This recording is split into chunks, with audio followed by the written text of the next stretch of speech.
Un enfant a émis un signal silencieux. Effrayé et seul, il se tenait là, invisible, inaudible, tandis que tout le monde passait, à l'exception d'un soldat. Il a vu ce que personne d'autre n'a vu. Et ce qu'il a fait ensuite a changé le destin de deux vies pour toujours. Comment se fait-il qu'un seul coup d'œil puisse saisir ce qu'un système entier avait manqué? Que se cachait-il dans ce petit geste qui a amené tout le monde à se demander si nous écoutions vraiment nos enfants? C'était un midi d'été calme à Millfield. Une ville tranquille nichée à côté de la base militaire de Fort Héron. L'air semblait suspendu, lourd, immobile. Le soleil brûlait l'asphalte si violemment qu'il semblait que la route elle-même transpirait. Pas de brise. Pas de soulagement. Seul le rythme régulier des bottes de combat martelant le trottoir comme une horloge qui tourne. Daniel Carter a ralenti son rythme dans le virage. Il n'était plus jeune. Mais son corps restait mince, ses muscles sculptés par des années d'entraînement acharné. Débardeur gris, pantalon de survêtement. La sueur luisant sur sa peau à chaque pas. À ses côtés se trouvait Miguel, un sergent d'approvisionnement d'origine mexicaine, et Harper. Un spécialiste technique aux cheveux roux et à la grande gueule, doté d'un cœur farouchement loyal. 40 minutes, halta Harper. Encore un tour? Daniel n'a rien dit. Il parlait rarement en courant, non pas par épuisement, mais parce qu'il écoutait. Au pas, au moteur, à la respiration. Ce que les autres ont manqué. Il l'a absorbé à chaque pas. À environ 100 mètres plus loin, un camion argenté était garé sur le bord de la route.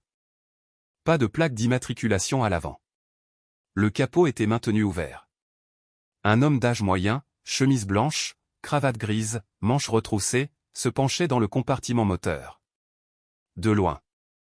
Il avait l'air ordinaire. Propre, soigné, comme un professeur, ou peut-être un agent d'assurance confronté à des problèmes de voiture. Un problème de voiture, demanda Miguel avec désinvolture. Pourtant, Daniel restait silencieux, les yeux rivés sur le véhicule, non pas à cause de l'homme, mais à cause de l'enfant qui venait de descendre du siège passager. Un garçon, 6. Peut-être 7 ans. T-shirt blanc froissé, jean coupé. Silhouette mince, cheveux bruns ébouriffés comme s'il n'avait pas dormi depuis des jours. Il descendit. Puis resta figé à côté du camion. La tête baissée, les mains agrippant l'ourlet de sa chemise. Ne pleure pas. Pas de son.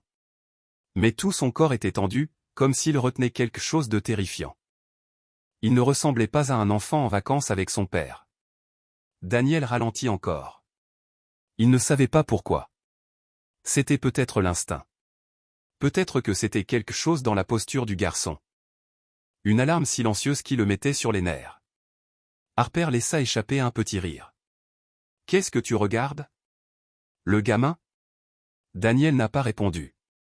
Ses yeux restèrent fixés sur l'enfant, qui n'avait toujours pas bougé un muscle. Ses petits bras pressés contre son corps. Les pieds plantés comme des ancres.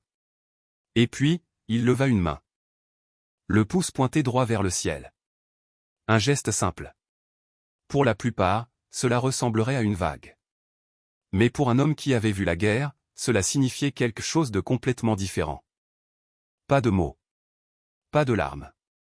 Un seul doigt levé haut, rapide, précis. Délibéré. Ne pas jouer. Pas de joie. Mais un signal que Daniel avait été autrefois entraîné à reconnaître. Je suis en danger. Je ne peux pas parler. Faites attention. Daniel s'est arrêté net. Le garçon abat. Hissait sa main quelques secondes plus tard. L'homme près du camion, il s'était présenté comme Philippe, s'est tourné vers l'enfant et lui a pris la main. Pas brutalement. Mais pas doucement non plus. Juste une légère traction. Juste assez pour priver le garçon de tout choix. Monte dans la voiture. Qu'est-ce que tu fais là? Le garçon n'a pas résisté. Il tourna légèrement la tête en arrière et regarda vers Daniel. Pendant une seconde fugace. Leurs regards se sont croisés. Ce n'était pas dramatique. Mais quelque chose d'invisible serrait la poitrine de Daniel comme un étau. Le moteur a démarré. Pas rapide. Pas pressé. La voiture s'est éloignée comme n'importe quel autre, s'engageant sur l'autoroute en direction de l'ouest, vers un tronçon de route sans caméra de circulation sur 5 miles. Harper a couru à côté de lui. Et c'était quoi ça? Tu es resté figé au milieu de la route, comme une statue. Daniel n'a pas répondu. Ses yeux restèrent fixés sur le véhicule qui disparaissait. Sa main se serra inconsciemment. Miguel fronça les sourcils. Quelque chose ne va pas? Je ne suis pas sûr. Murmura Daniel, mais je pense que ce gamin demandait de l'aide. Harper a ri. Demander de l'aide? Tu parles de ce pouce levé? Il faisait juste signe de la main. Daniel secoua lentement la tête. Ce n'était pas ce genre de geste. Le silence est tombé. Ils continuèrent à courir, mais Daniel n'était plus vraiment là. À 2 reprises. Il jeta un coup d'œil en arrière, espérant que la voiture ferait demi-tour. Ce n'est pas le cas. Juste du trottoir. Arbres. Soleil de plomb. Et le bourdonnement régulier des cigales. Tout est revenu à la normale, ou du moins à une normalité qui ne semble pas réelle. De retour à la base, Daniel a sauté les douches. Il a changé de vêtements, a pris une bouteille d'eau et s'est assis tranquillement sur le banc derrière la salle de sport. Sortant son téléphone. Il tapa une seule question. Que signifie lever le pouce comme signal d'aide? Le premier résultat est apparu. Un signal silencieux. Conçu pour les enfants qui ne peuvent pas parler. On disait autrefois, je ne vais pas bien. Veuillez me remarquer. L'emprise de Daniel se resserra autour du téléphone. Le passé était toujours là. Gravé en lui comme des cicatrices. Le jour où sa fille est restée coincée dans un bus scolaire. Appel à l'aide que père. On n'a entendu. Personne n'a agi. Et cette fois. Il ne pouvait pas être celui qui restait immobile à nouveau. Aucune commande nécessaire. Aucune commande. Juste un signal par une chaude journée d'été. Et elle. Les yeux d'un enfant dont il ne connaissait même pas le nom. Quelques heures plus tard. Daniel entra dans le bureau de sécurité de la base. Il n'avait rien d'autre qu'un numéro de plaque d'immatriculation. Et un pressentiment qui allait changer sa vie pour toujours. Car ce qui se cachait derrière ce dossier n'était pas seulement de la paperasse juridique. C'était quelque chose de bien plus sombre. Daniel marchait d'un pas rapide dans la cour en béton. La lumière du soleil lui frappant durement le dos, son t-shirt encore humide de sueur. Il se dirigea vers le poste de garde 2, la porte secondaire de Fort Héron. Où il pouvait accéder au système de données civiles fédéral. Le soldat Eric était en service. Un jeune soldat bien habillé à la peau bronzée. Il leva les yeux. Surpris de voir Daniel en dehors de son quart de travail habituel. Tout va bien, monsieur? Daniel n'a pas perdu de temps. Il sortit un petit papier de la poche de sa chemise. Dessus. Une plaque d'immatriculation qu'il avait rejouée dans sa tête pendant toute la course de retour. CGX 7924. Je dois chercher ce véhicule. A déclaré Daniel. Cela pourrait venir d'un autre État. Eric prit la note, hésitant. Puis-je vous demander la raison de cette enquête, monsieur? Implication possible dans une situation de garde non autorisée, répondit fermement Daniel. J'ai besoin de savoir à qui appartient ce véhicule. Eric hocha rapidement la tête et commença à taper. La lueur du moniteur projetait une teinte pâle sur la pièce. 1 minute plus tard. Eric fronça les sourcils. Le propriétaire enregistré est un homme nommé Philippe Carr. Plaque d'immatriculation du Missouri. Tout semble légal. Aucune alerte active. Daniel resserra sa prise sur le dos. Sied de la chaise. Et les passagers? Eric a continué à faire défiler. Carr est répertorié comme tuteur temporaire d'un mineur nommé Eli Thomas. Tous les documents sont en ordre. Vérifiés par le Bureau de protection de l'enfance de l'État. Daniel se pencha en arrière. Ses yeux se sont fixés sur l'écran. Tout semblait légal. Trop légal. Trop parfait. Mais la façon dont cet enfant l'avait regardé, quelque chose n'allait pas. Il y a une photo, dit Eric. Le visage de Philippe est apparu en premier. C'était l'homme du bord de la route. Puis l'image d'Eli a rempli l'écran. Un regard silencieux. Sans expression. Aucune peur. Mais aucune de la lumière qu'un enfant devrait porter non plus. Daniel regarda fixement. Il avait déjà vu ce modèle auparavant. Légal. Approuvé. Signé. Mais sous cette paperasse. Que s'est-il réellement passé? Très peu de gens voulaient regarder plus en profondeur. Pendant ce temps, à des kilomètres de là, sur l'autoroute, Ellie était assis recroquevillé dans le compartiment arrière du camion argenté. Un espace exigu. Pas de siège. Pas de fenêtre. Pas de ceinture. Juste un mince tapis en mousse sur le sol. Et un rayon de lumière du jour. Fuite par le bord de la porte. Juste assez pour dire au garçon. Hélène. Faisait pas encore nuit. Le camion s'est arrêté sur un terrain vague, vide et isolé, sans signalisation ni éclairage. À l'intérieur, le silence s'est fait pesant. Philippe ne sortit pas. Au lieu de cela, il se retourna et regarda Ellie dans le rétroviseur, d'une voix basse et posée. « Tu trouves ça mignon, hein? Ce petit tour de main. Essaie encore, et je ne serai pas aussi gentil. » Ellie tressaillit. Il rentra les épaules, les yeux baissés, les lèvres pincées. Ses petites mains tremblaient à peine mais il n'osait pas bouger. Philippe continuait à regarder, les yeux plissés. Calculant si cet enfant allait être suffisamment obéissant. « Est-ce que tu me comprends ?» Ellie hocha légèrement la tête. Il ne parla pas, ne leva pas les yeux. Dans un coin du siège.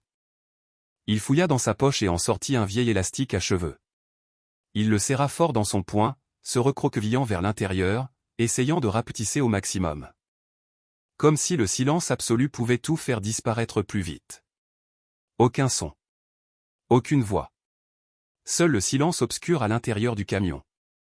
L'odeur âcre du plastique chauffé et le bourdonnement régulier de la climatisation, comme un rappel discret qu'il se trouvait dans un endroit dont personne ne soupçonnait l'existence. Il ferma les yeux. Et puis, goutte à goutte. Le bruit de la pluie résonnait dans sa mémoire. Un souvenir aussi vif qu'hier.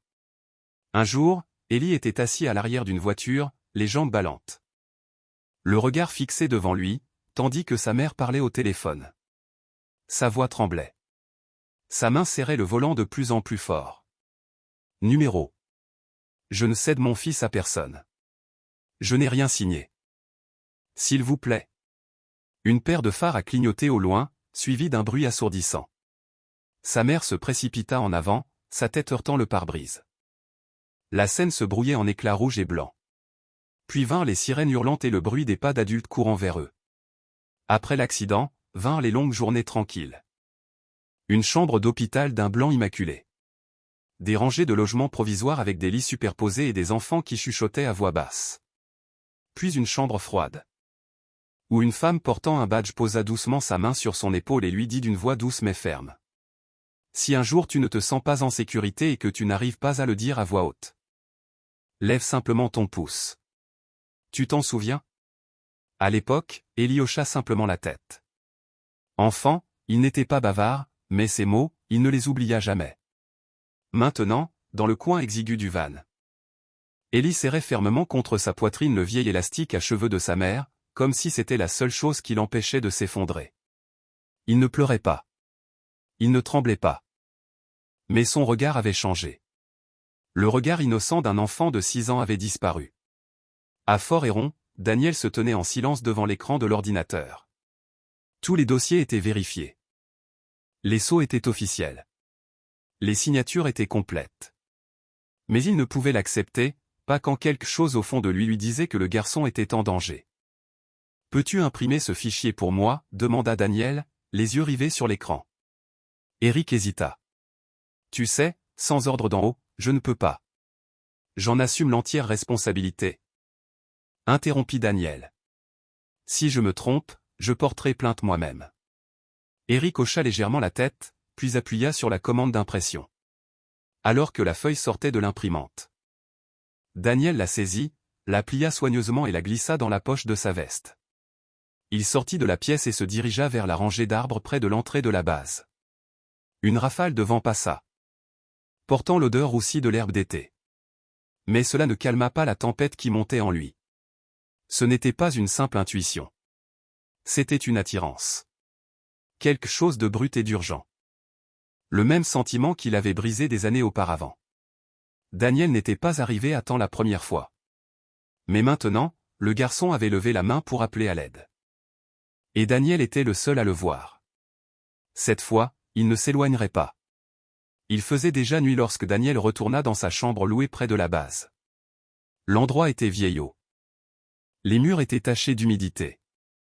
Le ventilateur de plafond tournait lentement, chassant la chaleur résiduelle d'une journée d'été. Il n'alluma pas la lumière. Toujours chaussé de ses bottes. Trempé de sueur, Daniel se laissa tomber lourdement sur le bord du lit, les yeux fixés dans le vide par la petite fenêtre donnant sur le parking arrière. Il connaissait le nom du propriétaire du véhicule, mais pas d'adresse, ni d'itinéraire précis. Le système notait seulement « tuteur légal », « itinéraire civil », « non surveillé ». Pas assez pour ouvrir une enquête. Pas assez pour le suivre. Tout ce qu'il avait, c'était une plaque d'immatriculation, un instinct et le regard dans les yeux de cet enfant. Sa main reposait sur sa poitrine, là où le dossier plié reposait dans la poche de sa chemise. L'image du garçon Eli était encore gravée dans son esprit. Un visage sans larmes. Mais lourd d'endurance. Le même regard qu'Emma avait ce jour-là. Il ferma les yeux, mais au lieu de se reposer, la mémoire s'engouffra comme un vent froid coupant la peinture écaillée. C'était une journée d'été étouffante. L'école annonçait que le bus qui ramenait les élèves chez eux était tombé en panne sur l'autoroute. La climatisation était coupée. Les portes restaient fermées grâce au système de verrouillage de sécurité. Mais personne ne l'a remarqué. Personne n'a entendu les coups. Personne n'a vu les petites mains frapper désespérément le verre. À l'arrivée des secours, il était trop tard. Parmi ceux qui ne se sont jamais réveillés se trouvait sa fille. Daniel pouvait encore se souvenir de chaque mot que l'officier avait dit ce jour-là. Rien ne prouve que l'enfant ait tenté de tendre la main. Personne ne savait qu'elle était en danger. Il se tenait silencieux dans le couloir de l'hôpital, les mains serrées si fort que ses paumes étaient devenues rouges. Preuve. Il avait appris à sa fille que si quelque chose arrivait, il lui suffisait de lever la main. Mais personne ne prêta attention à une petite main levée par une chaleur de 40 degrés Celsius. Au milieu de la circulation et des regards qui ne s'arrêtaient jamais assez longtemps pour voir. Il n'avait pas oublié. Il n'oublierait jamais. Et cette fois, il le vit. Il fut le seul à voir Eli lever la main. Daniel ouvrit les yeux, expira bruyamment. Il alluma la lumière, tira une chaise jusqu'au bureau et alluma son vieil ordinateur portable. Le Wi-Fi de la pièce était instable, mais juste assez puissant pour lui permettre de télécharger la carte routière fédérale que le camion pourrait emprunter. Il a balisé chaque itinéraire. Chaque arrêt important avec station-service, aire de repos ou carrefour surveillé par des caméras de circulation. Il avait déjà mené des missions de pistage. Il savait par où commencer. Pas de GPS. Pas de matériel d'assistance. Juste l'expérience et l'instinct. Il dressa rapidement la liste de tous les arrêts potentiels que le camion pourrait effectuer dans un rayon de 160 km. Puis Daniel appela Miguel. « Qu'est-ce que tu fouines ?» demanda Miguel, sa voix trahissant le bruit de fond des jeux vidéo. « Je voudrais que vous vérifiiez les images des caméras le long de la Western Federal Route. Cherchez un camion léger gris, immatriculé CGX 7924. » Miguel marqua une pause. « Tu as un mandat ?» « Non, » répondit Daniel. « Considère ça comme une faveur personnelle. Si tu ne veux pas t'impliquer, je comprends. » Miguel soupira. « Attends. Je vais voir qui est de service au poste de surveillance ce soir. » Daniel raccrocha. Il n'attendit pas. Il prit sa veste, ses clés de voiture et quitta la pièce comme un homme partant au combat. Un peu plus d'une heure plus tard, Daniel s'arrêta à la première station-service sur le tronçon qu'il avait repéré. C'était un endroit vieillot, 3 pompes, une petite supérette et un parking poussiéreux. Il entra. L'air sentait la cigarette et le chewing-gum. Derrière le comptoir, une femme âgée feuilletait un magazine. « Madame » demanda Daniel. « Avez-vous vu un camion argenté s'arrêter ici aujourd'hui ? Plaque d'immatriculation CGX 7924 ?» Elle haussa un sourcil. « Un camion argenté ? Beaucoup de véhicules passent par ici. Mais CGX ? Laisse-moi réfléchir. » Daniel sortit une photo imprimée du dossier et montra l'image d'Eli. « Ce garçon est-il entré ici ? » La femme regarda attentivement. Peut-être. Il y avait un gamin qui lui ressemblait un peu, en chemise blanche. Mais il n'a rien acheté. Il est resté planté près de l'entrée. Son visage donnait l'impression qu'il allait pleurer. Mais, il n'a rien dit. La main de Daniel se tendit légèrement. Où est ton appareil photo? Elle a pointé vers le mur du fond. Dans un coin de la pièce. Mais les images sont enregistrées sur un disque dur local. La police doit présenter un mandat pour les consulter. Daniel a attrapé son portefeuille. Je suis en poste à Fort-Héron. Voici ma carte d'identité militaire. Je ne demande rien d'illégal. J'ai juste besoin de savoir si ce garçon va bien. Elle l'étudia un instant, puis laissa échapper un soupir. D'accord. Mais s'il n'y a rien là-bas, ne me dérangez pas pour rien.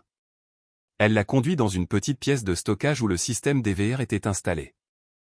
L'écran s'est allumé. Daniel a rembobiné la séquence jusqu'à environ 15 heures, l'heure estimée à laquelle le camion aurait pu s'arrêter. Et puis, c'était là. Le camion argenté garé dans le coin le plus éloigné du terrain. Philippe est entré dans le magasin. Quelques minutes plus tard, sur l'autre caméra, Ellie est apparue près de la porte du camion. Regardant autour de lui, cherchant clairement quelqu'un. Il commença à marcher vers le magasin, mais s'arrêta à quelques pas. Un homme est passé. Ellie leva les yeux vers lui, ne dit rien, puis recula. Philippe revint, prit doucement Ellie par la main et le ramena au camion. À ce moment-là, Ellie tourna son visage vers la caméra. Ses yeux étaient écarquillés. Ses lèvres s'entr'ouvrirent légèrement. Comme s'il était sur le point de dire quelque chose, mais il n'en eut pas l'occasion. Daniel a figé l'image. Sa main se serra contre la table. « J'ai besoin d'une copie de ce clip », a-t-il déclaré. « Peux-tu le mettre sur une clé USB ?» La femme hocha la tête. « Si tu le veux. » Daniel prit la clé USB, la remercia et sortit. L'air de la nuit s'était rafraîchi. Mais sa poitrine brûlait plus que jamais. Cette vidéo était la première véritable preuve. Pas assez pour procéder à une arrestation. Mais assez pour continuer à poursuivre. Il regarda la route devant lui. L'autoroute s'étendait à l'infini. Et ce garçon était toujours là.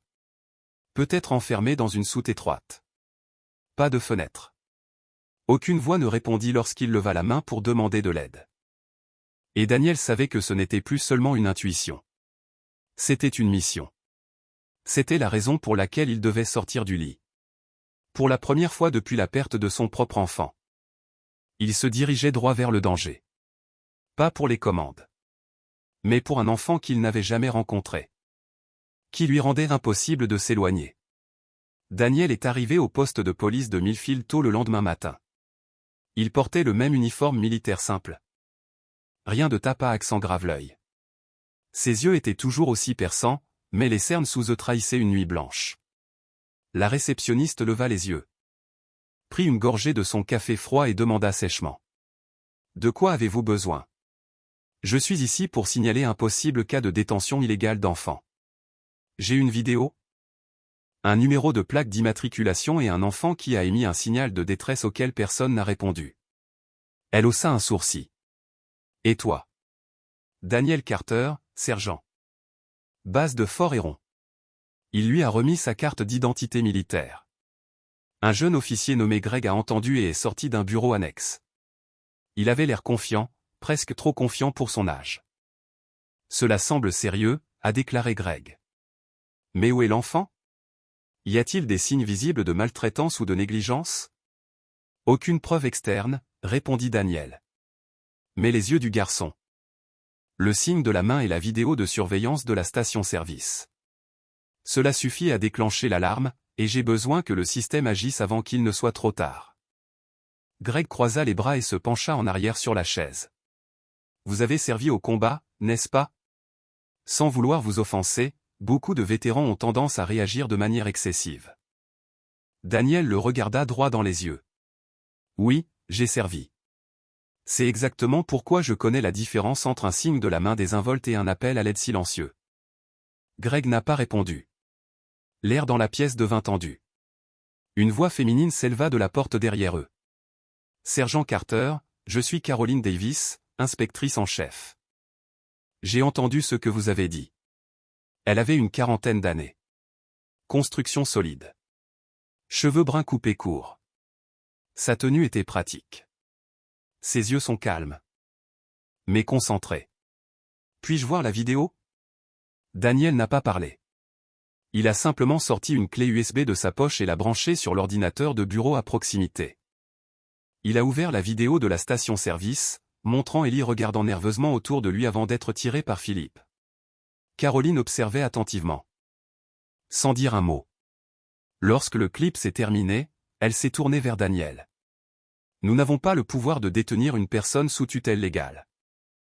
Mais tu as raison sur un point. Les yeux de cet enfant ne mentent pas. Greg semblait sur le point de discuter, mais Caroline leva la main pour le faire taire. Je vais contacter la police d'État pour revérifier le dossier de la voiture de Philippe. En attendant, est-ce que vous prévoyez de continuer à suivre ce véhicule? Je le suis. Dit Daniel. Je n'ai pas de mandat, mais j'ai de l'expérience et une liste de prochains arrêts possibles.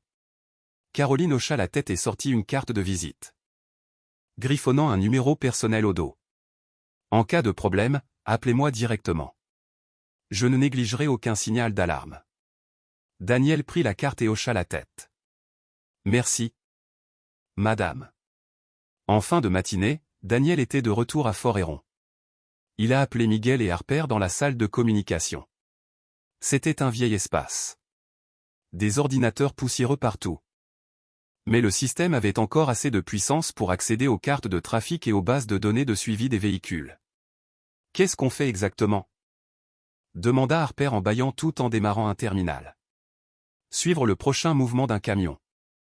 Répondit Daniel. Plaque d'immatriculation CGX 7924. J'ai besoin de savoir où cela va le plus vite possible. Miguel a ouvert le système de surveillance du trafic. S'il est passé par un péage ou une Z. One de capteur de vitesse, je peux récupérer ses dernières coordonnées connues. Donnez-moi quelques minutes. Harper tapota son doigt contre sa tempe. Attendez. Je me souviens d'une aire de repos fédérale à environ 30 miles à l'ouest. Il y a une supérette et une borne de recharge pour véhicules électriques. Endroit calme. Facile à faire profil bas. C'est sur la liste que j'ai tirée hier soir.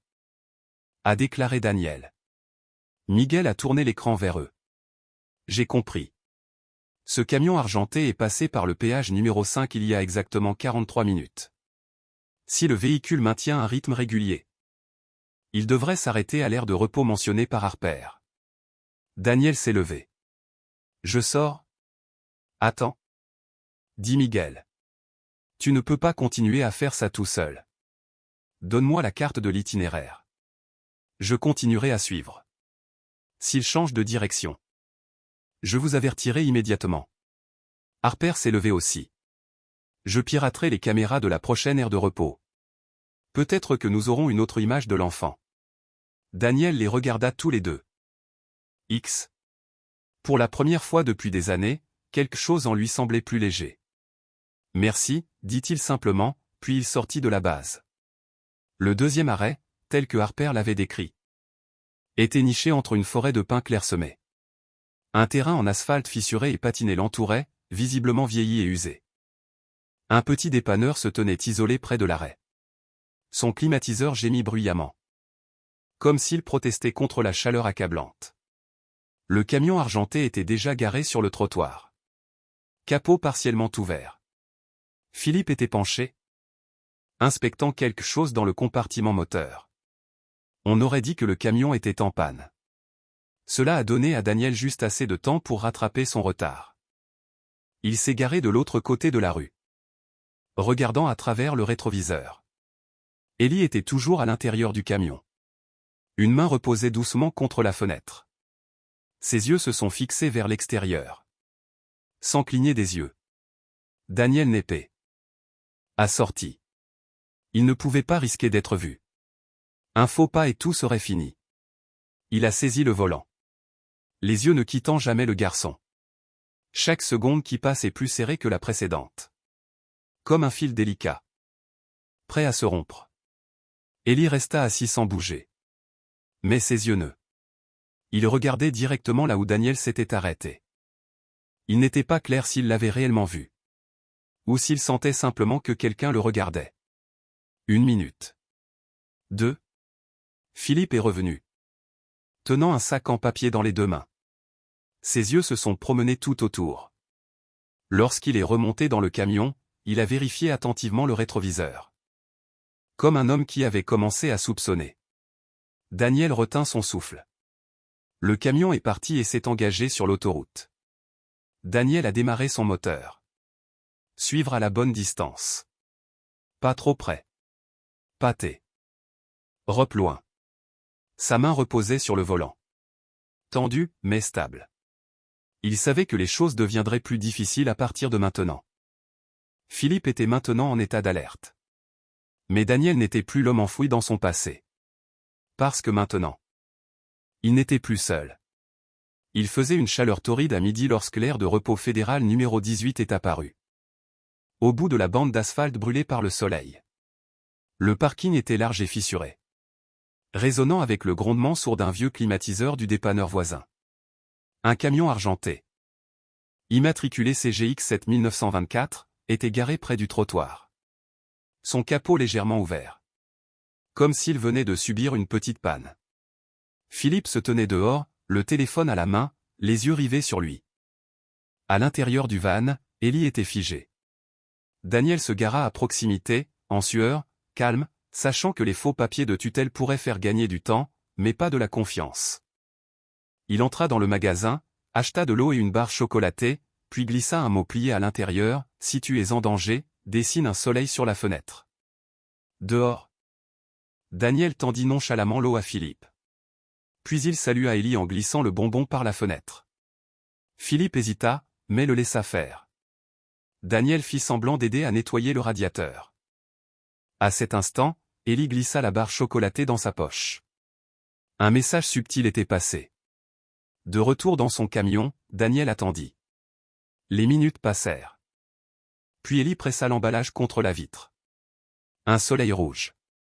Impeccable, enfantin, reconnaissable entre mille. Un signal. Philippe quitta bientôt l'autoroute pour une route isolée. Daniel le suivit. Appelant des renforts. Philippe, méfiant, changea de cap, il savait que quelque chose clochait. Ils bifurquèrent vers Héron-Woods, pas de caméra, pas de GPS. Daniel les suivit.